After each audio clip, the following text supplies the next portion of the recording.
So, good day everyone. I am Jimpol KT Aktob, one of the member of Group 4, and today I'll be presenting the reports on crimes committed by public officer. So, our topic focuses on different forms of misconduct that public official may commit, including malfeasance, misfeasance, nonfeasance, bribery, and malversation.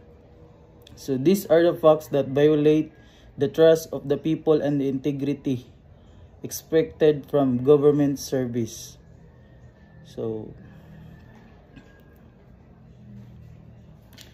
introduction. So, crimes committed by public officers pertains to offenses perpetrated by individuals holding public positions, often involving abuse of authority, breach of trust, or dereliction of duty.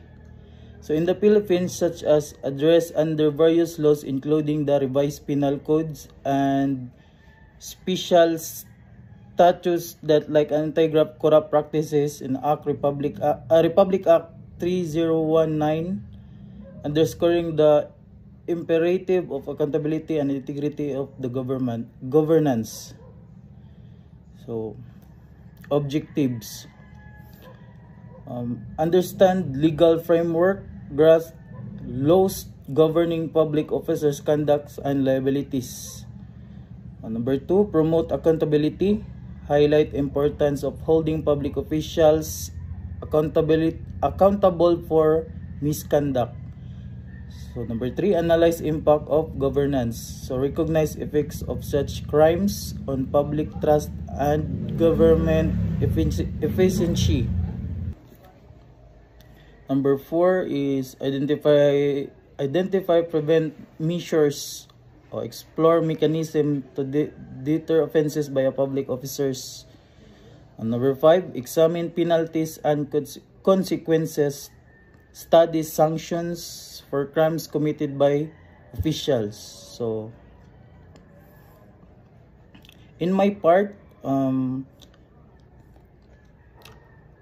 of the report, I will explain malfeasance. So, which refers to when a public officer performs an act that is clearly unlawful or wrongful, such as abuse of authority or corruptions.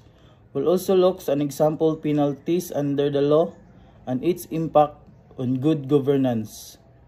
So let's begin by understanding what is malfeasance really means and how it affects accountability in public service.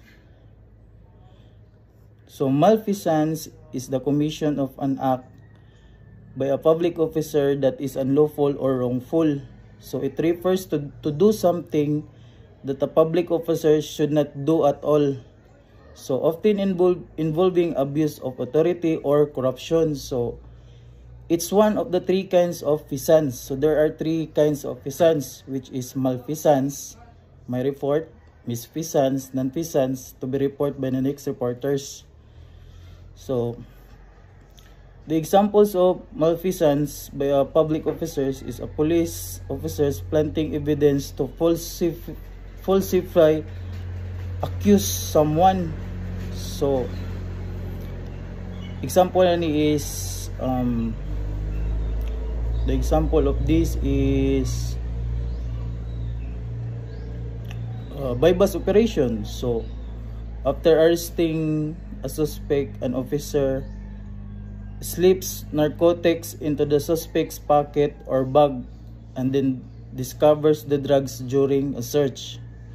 So illegal acts involve planting of evidence, falsifications of police reports, or obstructions. So malfeasance can fall under several laws depending on the act committed. So we'll find it in the revised penal code, the article 204 and 245, crimes committed by public officers such as bribery, frauds against the public treasury, and neglect of duty. So there are the penalties of malfeasance. So Prison correctionals, 6 months and 1 day to 6 years. Prison mayor, 6 years and 1 day to 12 years. Perpetual or temporary disqualifications for the public office of fines and depending on the crime. So, Republic Act number 3019, Anti-Graft and Corrupt Practices Act. So, punishes corrupt and acts of public officers causing injury, giving unwanted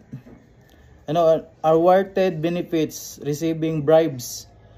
So the penalty is a prison of 6 years and 1 month to 15 years. Perpetual disqualifications for the public office.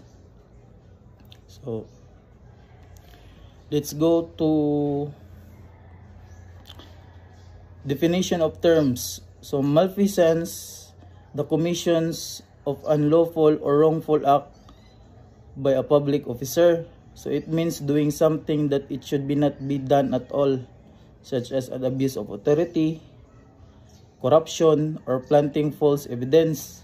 So para sa kong example ganina nga katong bypass. So conclusion, malfeasance destroys public trust and confidence in the government institution because it involves deliberate wrongdoing by those in the power. So the recommendation is a public officer should undergo strict ethical training and face firm penalties under the law. Good morning, everyone. So this is my report. Misfeasance. So this is the part of our topic about crimes committed by public officer. So I'm the second reporter. I am Raj Dearo. The topic is misfeasance. Misfeasance refers to the improper or negligent performance of lawful act leading to harm or injury to another person. It involves doing something that is lawful but doing it in a wrongful or improper manner. So this is the misfeasance example. The first is individual in authority. Second is negligence, so unintentional negligence or careless. The last is causes loss or harm to another party. So the elements of misfeasance. The elements of misfeasance, first is lawful act. The act itself is lawful or permissible. 2. Improper performance. The act is performed in a negligent, careless, or improper way. 3 is harm or injury. The improper performance results in harm or injury to another person or entity. 4. Duty of care. Often involves a breach of duty of care owed to the affected party. So the example of misfeasance: a surgeon performing an operation carelessly, leading to a patient harm. So a public official carrying out duties in a negligent manner, causing loss or injury. And professional services provided with lack of improper skill or care. And these are the penalties and consequences about misfeasance. Penalties for misfeasance can vary depending on jurisdiction, context, and severity of harm caused. Consequences may include civil liability, damages may be awarded in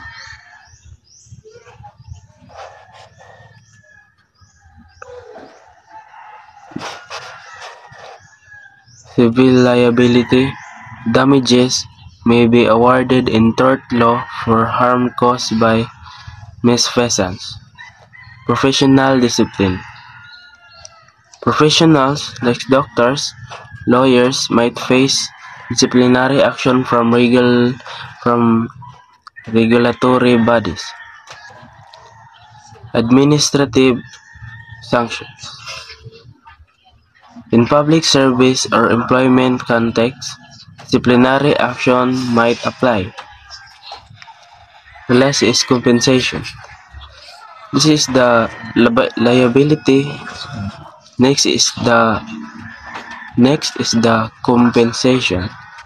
Liability for compensation to injured parties. And that's all my report. Thank you.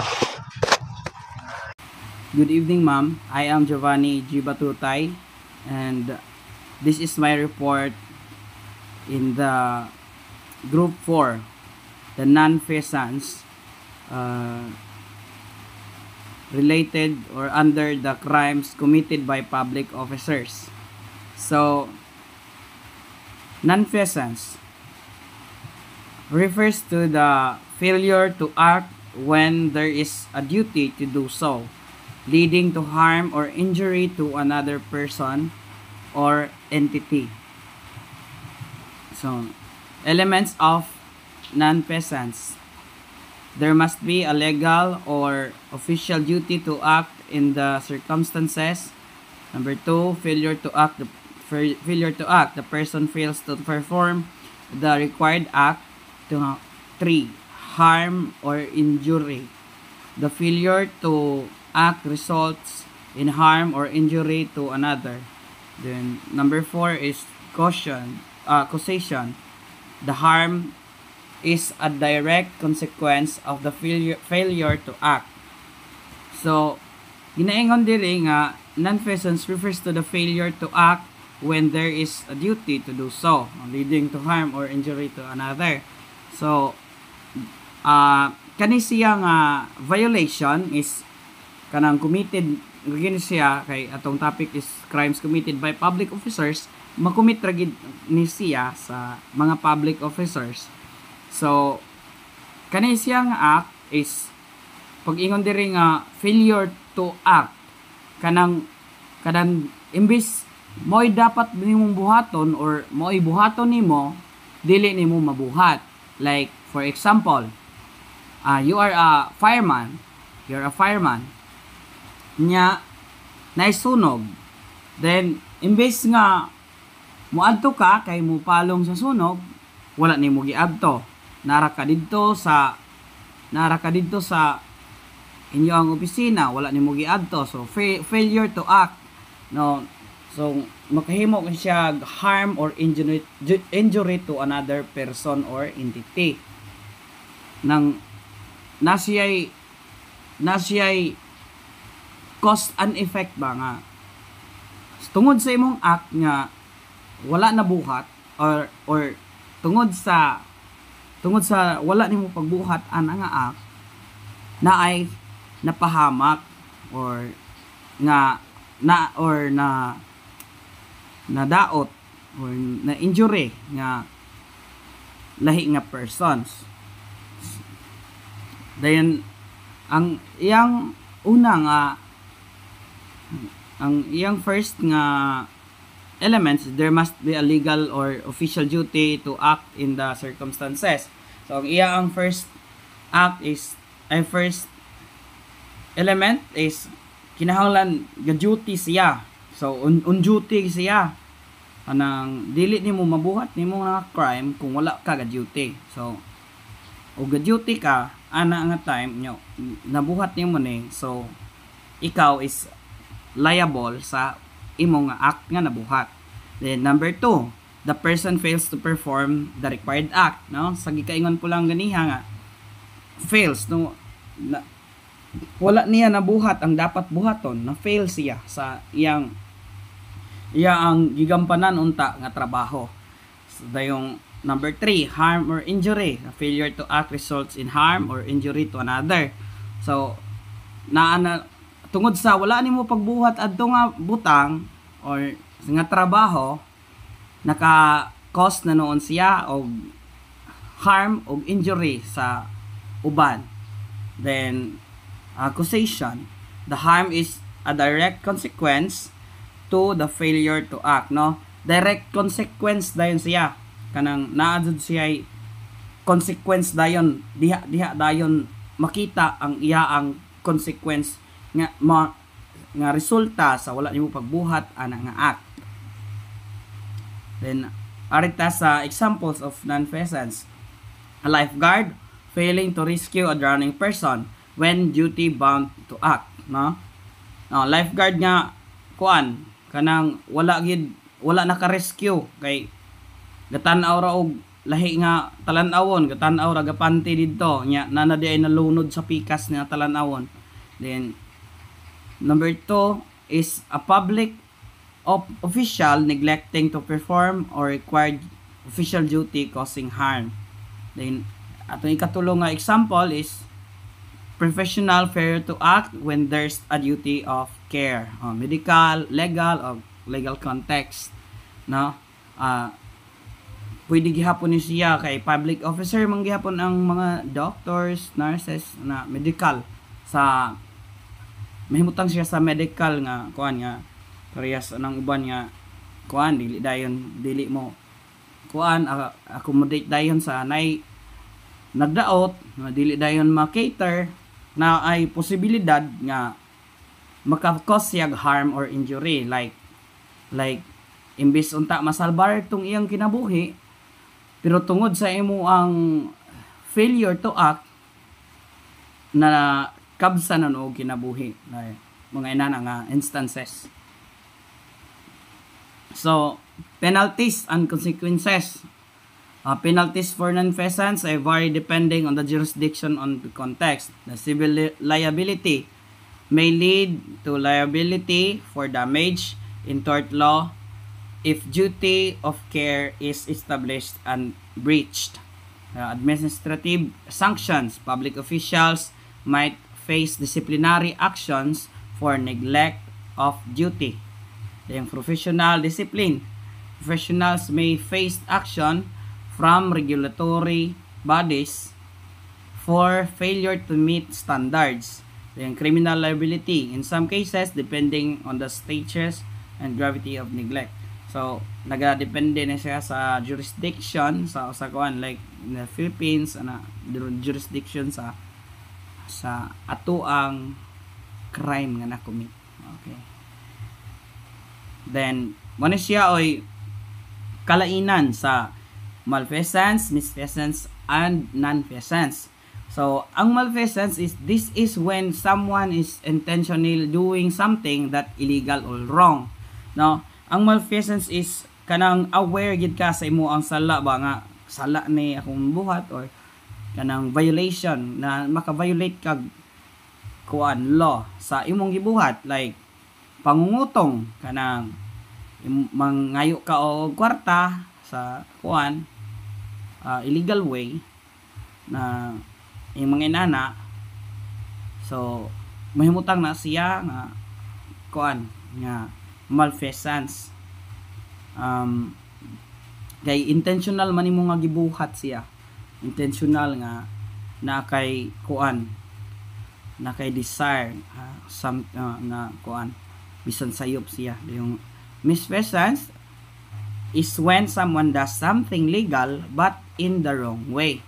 So napo siya yung mga instances nga ni gamit kag legal pero sa kuan nga pamaagi, sa sayop nga pamaagi. Mahimutang diri ang like backer system, mga inana nga instances nga pag umangko nimo imong pasudlon sa usa ka kuan, pero pag sa usa ka trabaho ana ng legal siya tan-awon pero wrong way, in a wrong way siya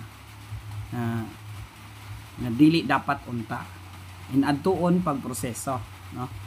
So yung sa non-feasance, no, failure to do something that should have been done resulting to harm or damage, no? Sa gika-explain ko lang ganiha nga moto siya nga ug na kay duty, on duty ka nya failure ka nga mubuhat sa imo ang trabaho, that is non-feasance, no? Kuan gihapon na punishable with the law gihapon na siya, no? And that's all, ma'am, and thank you so much. God bless you. Thank you.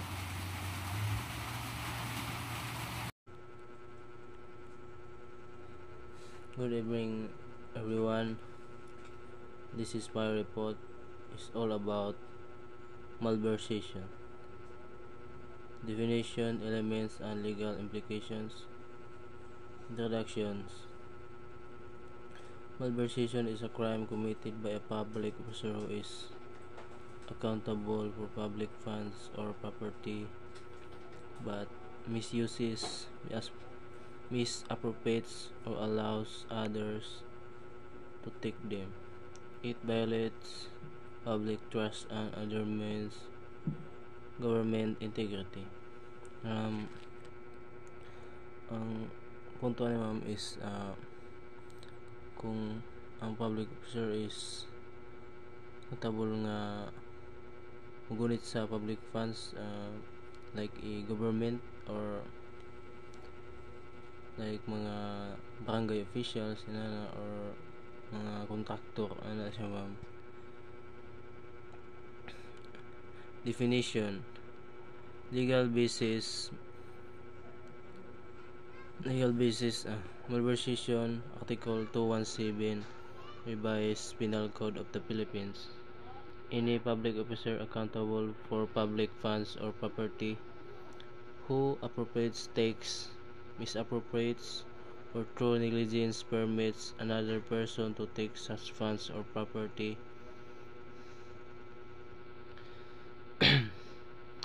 Key elements. Offender is a public officer in charge of public funds or property. Property are public in nature. Appropriation, misappropriation, or negligence occur. The offender is a officer sa gobyerno in charge of public funds, like karon sa ato ang issue karon about sa flood control nga wala na nga human. So ang gikuan nila is mga gobyerno, mga senador or mga contractor. Types of malversation: intentional malversation, direct and deliberate misuse of funds. Intentional malversation ma'am is direct o deliberate misuse is kanang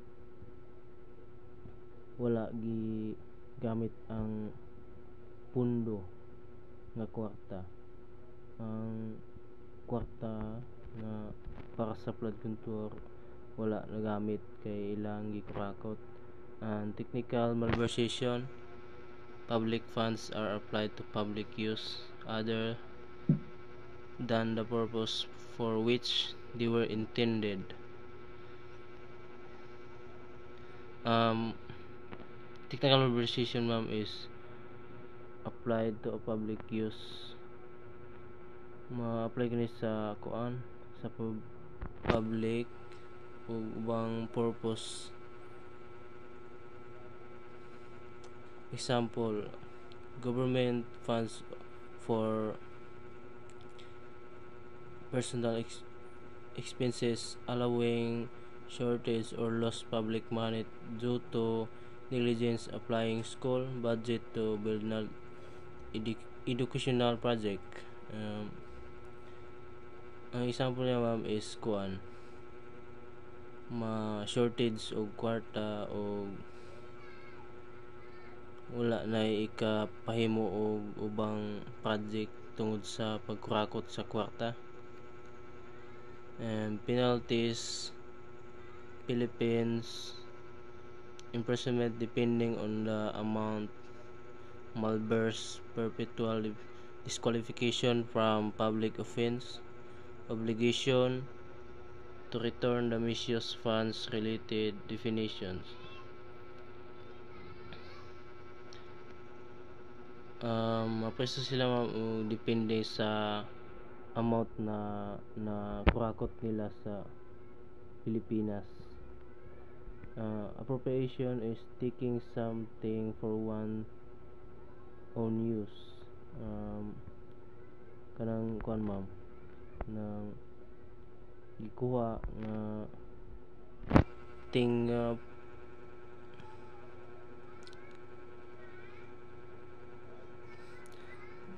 misappropriation, wrongful use of funds and property. Ang misappropriation ma'am is wala tarunga ang kwarta o kanang pundo sa Pilipinas kay gikurakot na.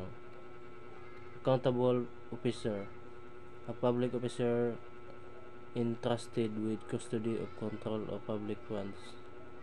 Ang accountable officer is kanang tigunit sa kwarta ma'am ug kanang tig-control sa public funds. Siyempre ang tigunit ana ma'am gobyerno man sugod paingon sa ubos. Conclusion, malversation is a serious breach of trust. It weakens public service credibility. Prevention requires strict monitoring, transparency, and accountability recommendation. Strengthen audit system, promote ethical governance, educate public officials on responsibility and accountability. Kinahanglan og kanang dapat yun ang gobyerno kuan kanang sakto og mga edukado kay siya ma'am kanang dapat di gyud kanang masaligan gyud. That's all ma'am, and thank you. So, good evening everyone. My name is Marician Joyce Bilosdo from BS Screen 3D, and today we are here to tackle about bribery. So, what is bribery?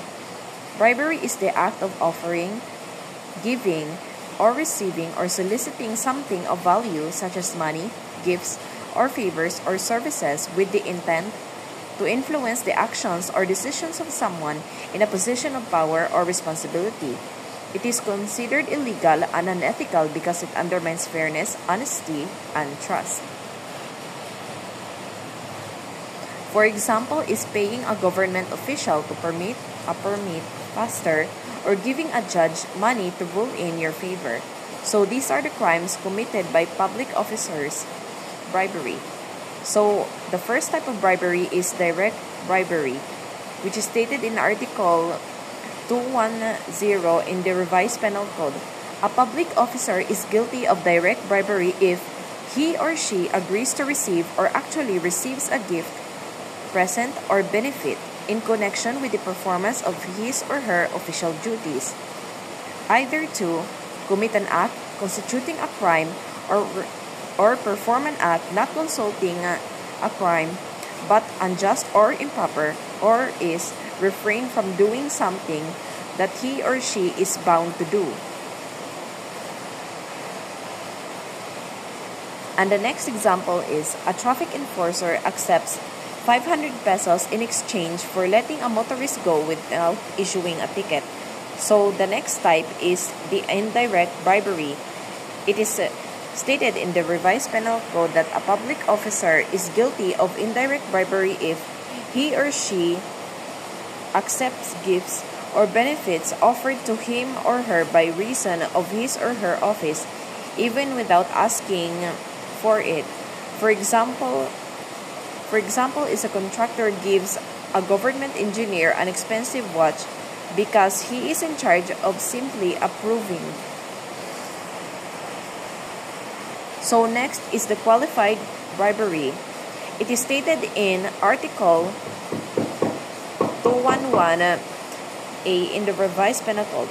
This happens when a public officer entrusted with law enforcement refrains from arresting or prosecuting an offender who has committed a crime punishable by reclusion perpetua. In punishment, it is life imprisonment or even death. In consideration of any offer, promise, gift, or present.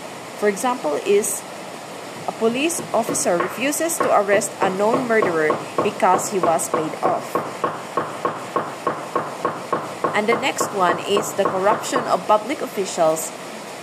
In Article 2112 in the Revised Penal Code, this crime punishes the giver, the private individual, who offers or gives gifts or benefits to a public officer in connection with his duties.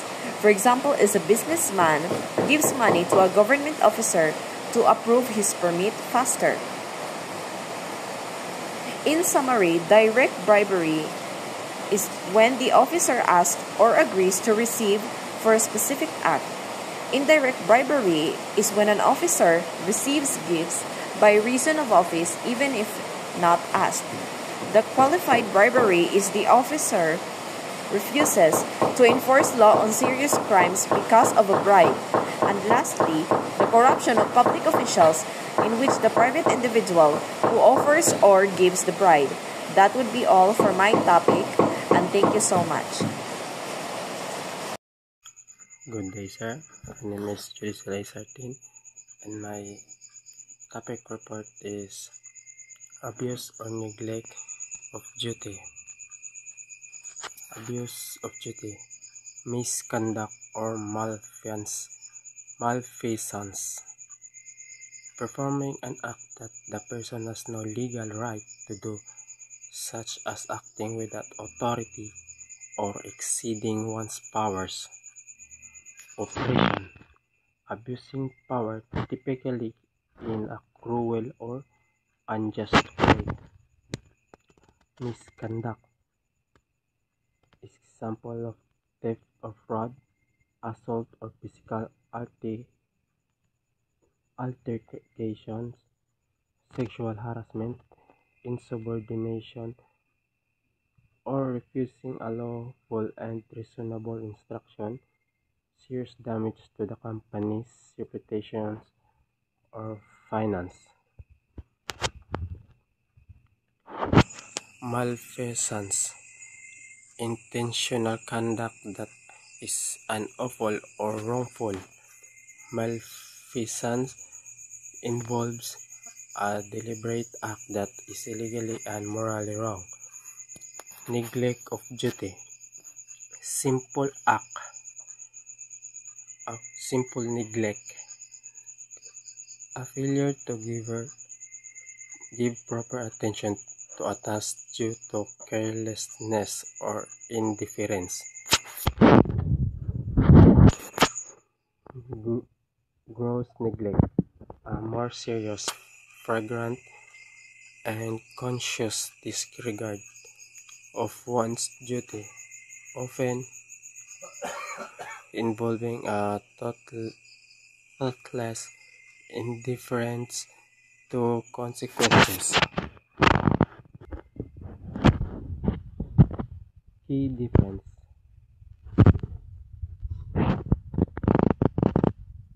The nature of duty, wrongful, unlawful, or malicious exercise of authority. Nature of neglect of duty, failure or perform a required duty.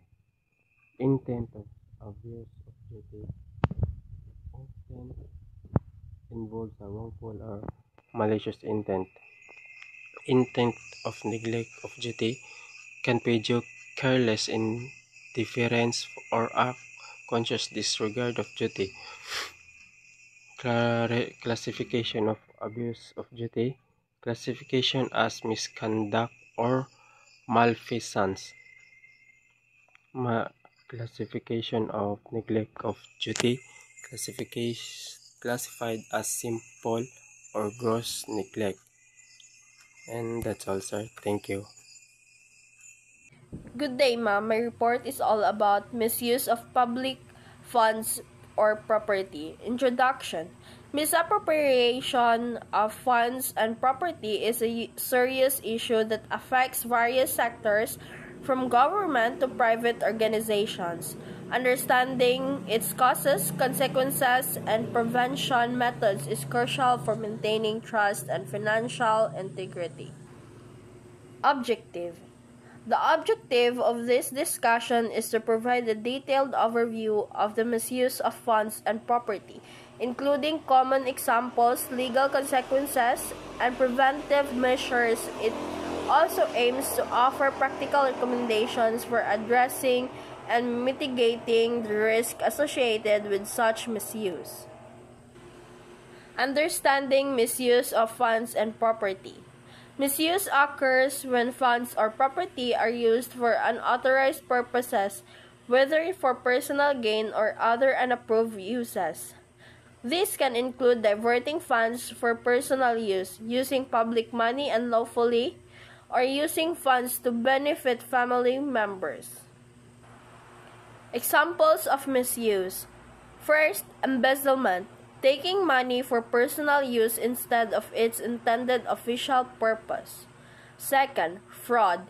Using deceptive practices to misappropriate funds, such as submitting false expense reports.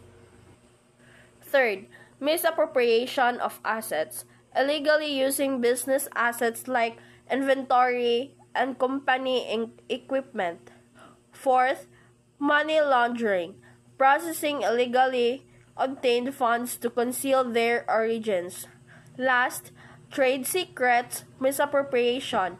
Acquiring trade secrets through unlawful means such as theft or bribery.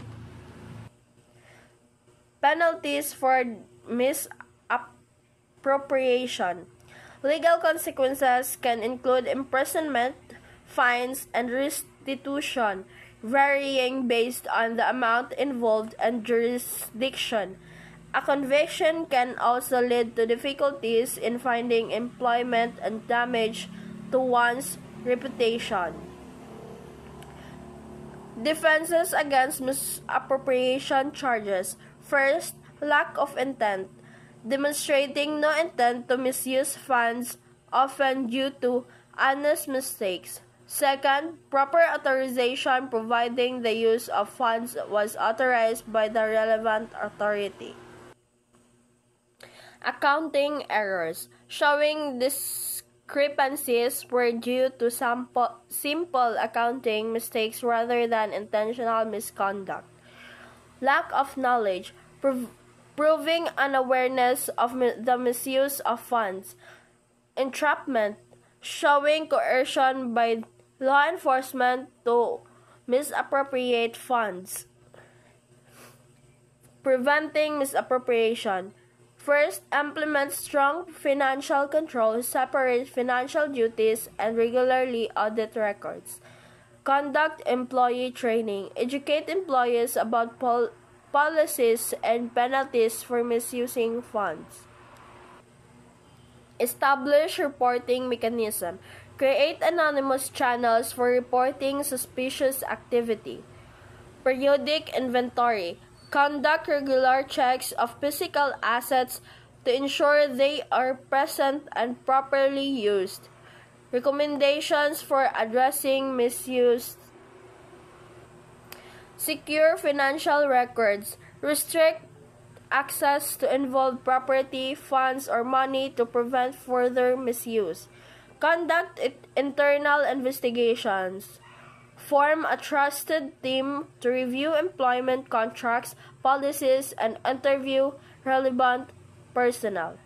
Involve law enforcement. Report illegal activity to law enforcement, especially in cases involving public money or significant financial losses. Conclusion. Misappropriation of funds and property undermines public and organizational trust. Implementing preventive measures like strong financial controls and employee training is essential. When misuse is suspected, prompt action is necessary to mitigate losses and protect the organization. Seeking legal assistance can help navigate complexities. Good day, ma'am. My report is all about acceptance of money and gift for act. It refers to a situation where someone receives compensation, usually properly or illegally, in exchange of performing or not performing a certain action. Depending on the context, this may be considered unethical, corrupt, or even criminal. How are some legal or ethical terms associated with this concept? Bribery. The offering or giving, receiving, or soliciting of something of value, such as money or gift, as means of influencing the actions of an individual in a position of power. Example, a public official accepts money from in exchange of awarding a government contract. Illegal in most jurisdictions.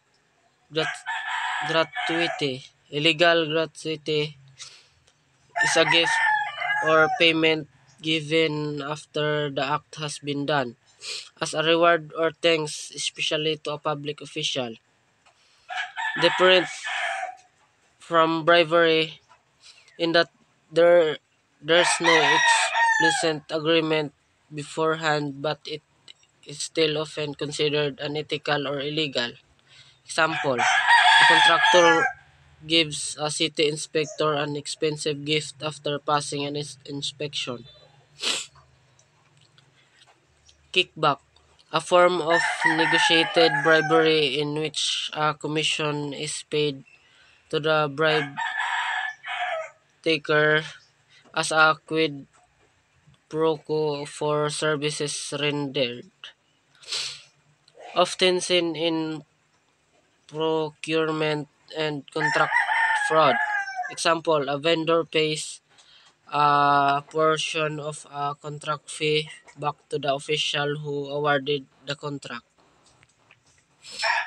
Corruption, broad term of for dishonest or fraudulent conduct by those in power, typically involving bribery, encompasses all of the above behaviors.